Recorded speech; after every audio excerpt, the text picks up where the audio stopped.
Sekolah ini tampak biasa saja, tapi di baliknya hampir seluruh siswanya kecanduan judi online. Bagaimanakah Jin dan tim BPHP akan menyelesaikan kasus ini? Ini dia kisah selengkapnya.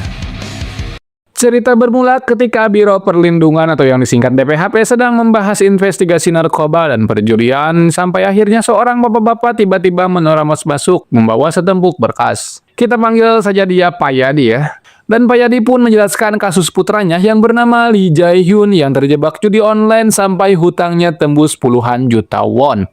Mereka sudah menempuh segala cara, mulai dari obat-obatan, dukun, dede gemes, janda kampung sebelah, sampai laporan polisi dan pemblokiran situs. Namun semuanya gagal karena situs baru terus bermunculan. Lebih parahnya lagi, Pak Yadi sampai dipermalukan rentenir di kantor dan kehilangan posisi kerjanya. Pak Yadi bahkan menambahkan kalau anaknya ini sudah hilang dari rumah dan ia tidak tahu apakah Jae-hyun masih hidup atau tidak. Setelah mendengarkan kesaksian itu, Biro pun langsung mengirim agen Ucup menyamar sebagai murid pindahan di SMA Nawon. Di dalam kelas itu suasana judi online ternyata sudah sangat terang-terangan sampai murid-murid tanpa malu berteriak-teriak menyebutkan kata skater dan sebagian siswa ada yang berhasil jackpot sehingga cuan WD-nya sangat banyak. Menariknya, ketika Ucup pura-pura penasaran dan ingin diajari, Song Bin justru menjelaskan dengan istilah yang berbeda. Song Bin sengaja menggunakan istilah game untuk membungkus judi online supaya remaja tidak merasa bersalah saat bermain, dan disinilah ia mulai menjerat Ucup lewat bonus pendaftaran dan kode referral seperti yang ia lakukan kepada Jae-hyun.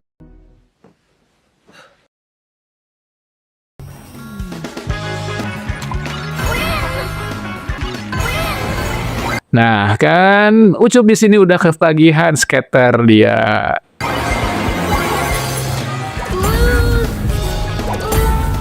Setelah Ucup nyoba ngedepo, mereka sengaja membiarkannya menang dulu sebelum kalah beruntun sampai saldo habis.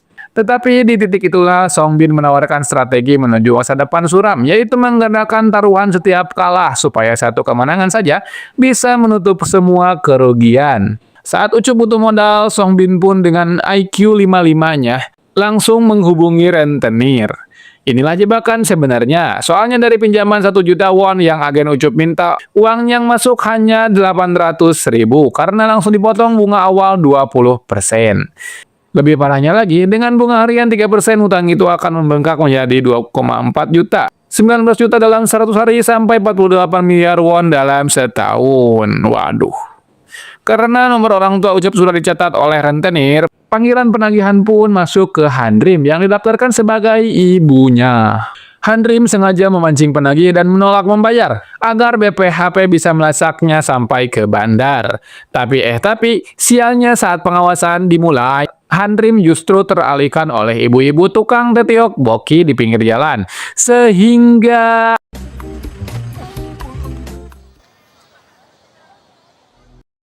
begitu sadar Ucup hilang, Handrim langsung panik dan menyalahkan dirinya sendiri karena teralihkan titiok boki. Namun Jin tidak memanjakan rasa bersalahnya itu, melainkan memanggil Handrim dengan gaya militernya.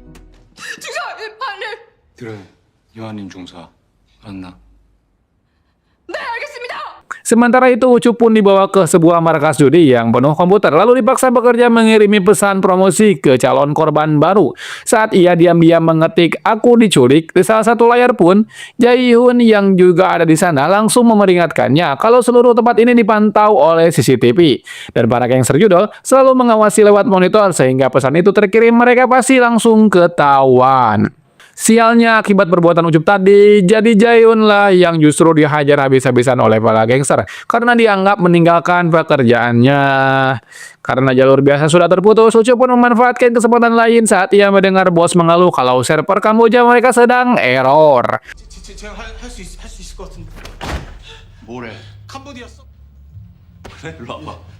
Ucup sengaja menjual kemampuan codingnya untuk memperbaiki sambungan server ke Kamboja, sambil menjelaskan istilah teknis seperti perantara dan drivers proxy, yang tentu saja tidak dipahami oleh para gangster. Yang anehnya, karena bos butuh server jalan kembali, ia tetap memberi Ucup akses penuh ke sistem. Disitulah Ucup mulai ngutak-ngatik kode tertentu yang akan menjadi kunci penyelamatannya. Di sisi BPHP, jalur pelacakan biasa ternyata buntu sebab mobil yang nyulik Ucup sudah hilang dari CCTV. Dan HP iPhone 14 512GB warna hitam case milik Ucup juga tidak bisa dilacak. Akhirnya Hanrim membawa Seongbin ke kantor BPHP untuk memaksanya menunjukkan iklan situs judi yang telah mereka pakai. Di luar dugaan, kedipan iklan tersebut sebenarnya itu adalah sebuah kode Morse yang sengaja diselipkan agen Ucup lewat sistem judi yang ia perbaiki tadi. Dan ketika kode itu diterjemahkan, muncul lokasi yang bernama apartemen Haji Mamat. Tepat saat lokasi ditemukan, Hanrim langsung menyerbu markas judi tanpa basa-basi.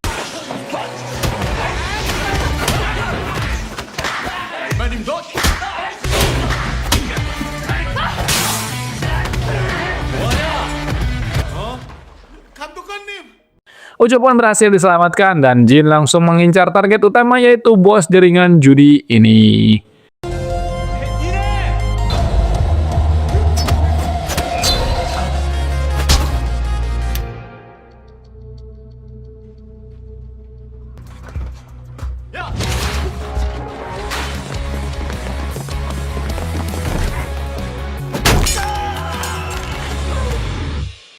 Saat bos itu memohon ampun, Jin mengajak bos itu untuk sweet dengan aturan kalau menang akan selamat, kalau kalah akan dipukul.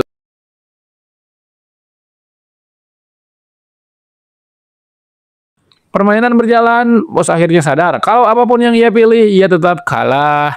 Dan itulah pesan yang ingin Jin sampaikan, persis seperti yang bos lakukan kepada korban judinya, yaitu permainan yang dari awal memang sudah dirancang untuk membuat orang kalah. 가슴에 못을 박은 죄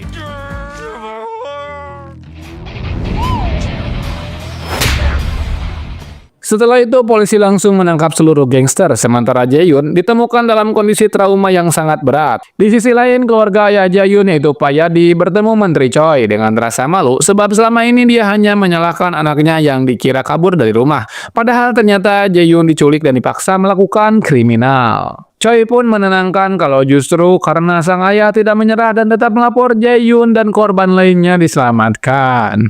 Keesokan harinya, Songbin akhirnya mengaku kalau dialah yang sejak awal menjebak Jae-yoon, sahabatnya sendiri sejak SD, dan menyuruh Jae-yoon berjudi lagi saat ia mencoba berhenti. Tapi yang justru terjadi, mereka malah membela diri karena klaim mereka juga sebagai korban orang dewasa.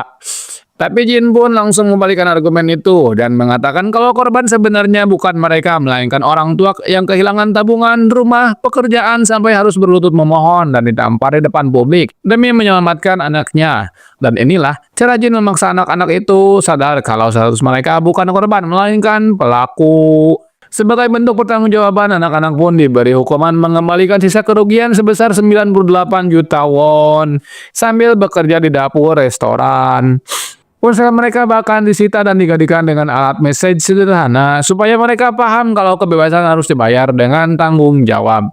Namun sebelum kasus ini benar-benar ditutup, dukungan publik Choi naik jadi 58%. Justru pemicu serangan politik dari Hwang Petai. Dan tepat di tengah-tengah ketegangan itu, seorang tamu misterius justru datang membawa sesuatu yang sangat penting. Tamu misterius itu pun datang membawa sebuah flashdisk untuk membicarakan BPHP secara rahasia. Sampai akhirnya Hwang Petai menemui Cheol di penjara, yang langsung menjadi ancaman besar untuk BPHP di kasus selanjutnya. Setelah kasus judi online ditutup, lalu tindakan Biro Perlindungan selanjutnya yaitu menerapkan aturan baru, yaitu diwajibkannya tes urin bagi seluruh siswa. Yang tujuannya tiada lain untuk mendeteksi penyalahgunaan dan peredaran narkoba di lingkungan sekolah di seluruh Korea. Dari kebijakan itulah, Jin dan rencang-rencangnya tiba di SMK Songyun, sebuah sekolah elit yang mempunyai jurusan sekolah kedokteran. Suasana di kelas itu tidak seperti sekolah lainnya dikarenakan sedang menjalankan ujian dan merupakan tes awal yang penuh dengan tekanan. Sebelum itu, kita diperkenalkan seorang siswa yang bernama Hyung Min, yang tiba-tiba berhalusinasi di tengah ujian. Dia memimpikan sudah diterima di Fakultas Kedokteran dan ibunya yang sangat bangga. Namun fantasi itu langsung dipatahkan oleh kenyataan. Saat Jin dan timnya tiba di ruangan ujian, Hyun Min sudah nge-fly parah, terlihat dari mata enaknya dan hidungnya yang mengeluarkan darah. Melihat itu, Hanrim pun langsung membawanya ke ruang UKS.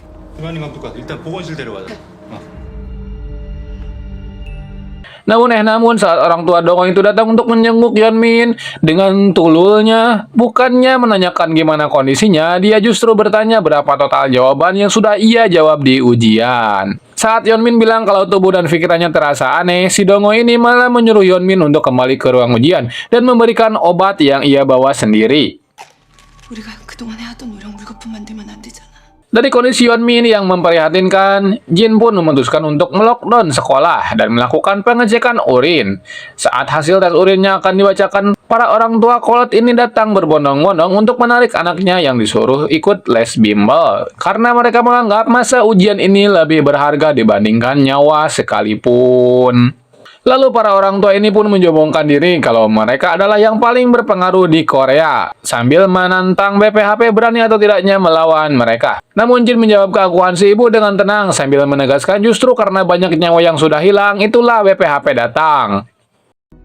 저 아이들 S대 의대 지원하는 애들이에요. 그럼 검사 거부한 학생들은 수능에서 불이익 줘도 괜찮으신 Shin pun berganti kepada Gwang Bitai. Ia justru mendatangi Cheol di penjara. Kalau kalian bingung, Cheol itu adalah penjahat utama. Di episode sebelum-sebelumnya juga udah pernah dijelasin dia. Pitai bilang ingin memberikan kesempatan baru, tapi padahal niat sebenarnya adalah untuk memanfaatkannya guna menyerang BPHP. 병원에서 진료보는 건 어때요? Sementara itu, setelah tes urin selesai, Yeonmin memisahkan diri dan mengeluh sesak kepada ibunya. Ibunya menenangkannya sementara. Namun saat perhitungan hasil laporan akademik keluar, ia justru kembali menyalahkan mental anaknya sambil meminta Yeonmin mengasihani perjuangannya sendiri yang harus merendah di hadapan ibu-ibu lain supaya anaknya itu. 엄마가 그거 알아달래?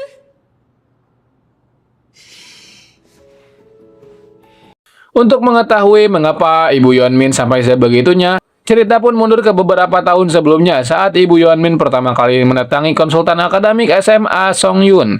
Di sana ia diberitahu standar ketat akademi siswa Songyun yang selama ini dia tidak tahu. 태어날 때부터 의대 가는 20살까지 고3 수능 핵심 개념까지 이미 다 선행했어야 하고요. 수능 이해가 되십니까? 중학교 때 반짝해서 의대 보내려는 애들보다 Mendengar itu, ia merasa anaknya tertinggal 10 tahun di belakang. Dari sinilah seluruh hidup Yeonmin pun berubah menjadi proyek calon kedokteran. Ia menjual rumahnya dan pindah ke sebuah rumah kecil dan memutuskan untuk melepas pintu kamar Yeonmin agar proses belajarnya bisa dikontrol ibunya. Lebih lanjut lagi, orang tua yang kebelet anaknya jadi dokter ini juga mengontrol jam tidur, jadwal les, dan porsi makan anaknya. Dengan bukti saat Yeonmin meminta tambahan makanan karena masih lapar, ibunya justru menolak dengan alasan ilmiah. 조금만 더 주시면 안 돼요? 배부르면 졸려. 포도당만 내일 들어가면 충분하다. Di sisi lain, ibunya mencoba mencari tahu mengenai guru les, trik rahasia, dan perintilan-perintilan lainnya. Di saat itulah, dia bertanya kepada Ibu Dahwi, seorang ibu-ibu yang paling berpengaruh, katanya. 이거 먹여봐요. Lalu Dahwi pun memberikan sebuah obat yang dia bilang untuk meningkatkan fokus dan bilang semua ibu-ibu juga memakaikannya kepada anaknya. Tanpa diketahui sebenarnya itu salah satu dari narkoboy berbentuk pil. Bukannya curiga dengan obat itu, orang tua egois ini langsung memberikannya kepada anaknya itu. Dan dari titik inilah pintu paling kotor dalam pendidikan anak terbuka. 소변 검사 결과 메탈페니데이트는 국내에선 마약류 관리법에 의해서 관리되고 있는 법률 위반으로 형사 처벌 대상입니다. Kembali ke kasus dengan hasil tes urin seluruh murid di tangan, Jin pun membuka kebenaran di hadapan para ibu yang tadinya berani menentang. Namun di antara semua hasil tes, kasus Yeonmin ternyata paling mengkhawatirkan sebab di tubuhnya ditemukan zat yang jauh lebih kuat daripada sekedar ADHD ilegal. Untuk mengerti mengapa zat berbahaya itu masuk, kisah pun kembali ke beberapa minggu sebelumnya. Di saat obat fokus tadi sudah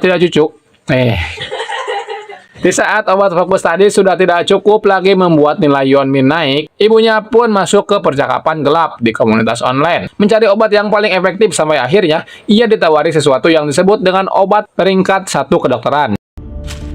Dan ya, pil hati yang sama yang dicekokin ke Oh Hyun pada kasus sebelumnya, yang membuat dia ngefly dan kecanduan. Dan BPHP pun langsung mengeparanin rumahnya Yeonmin sebelum dosis berikutnya benar-benar dikonsumsi. Ketika BPHP sudah di depan pintu, ibu Yeonmin memilih mengunci pintu dan menolak membuka sebab baginya menghadapi BPHP lebih merepotkan daripada melihat anaknya kecanduan. Untungnya cewek cegil ini berhasil masuk lewat jendela tepat sebelum Yeonmin menelan obat itu. Karena yang sudah kita tahu, efek obat itu membuat orang kecanduan. Namun Hanrim mencegahnya dengan segera membawanya ke rumah sakit. Ibu Yeonmin masih mencoba mengejar anaknya, namun Jin menahannya lalu menegaskan kalau yang dia berikan itu adalah sebuah narkoboy yang membuat anaknya menderita dan stres. 집중력 좋아지는 약 AD 약 먹고 생긴 현민이 변화들 마약이라뇨. 어머님 이 약이 무슨 약인지 아십니까?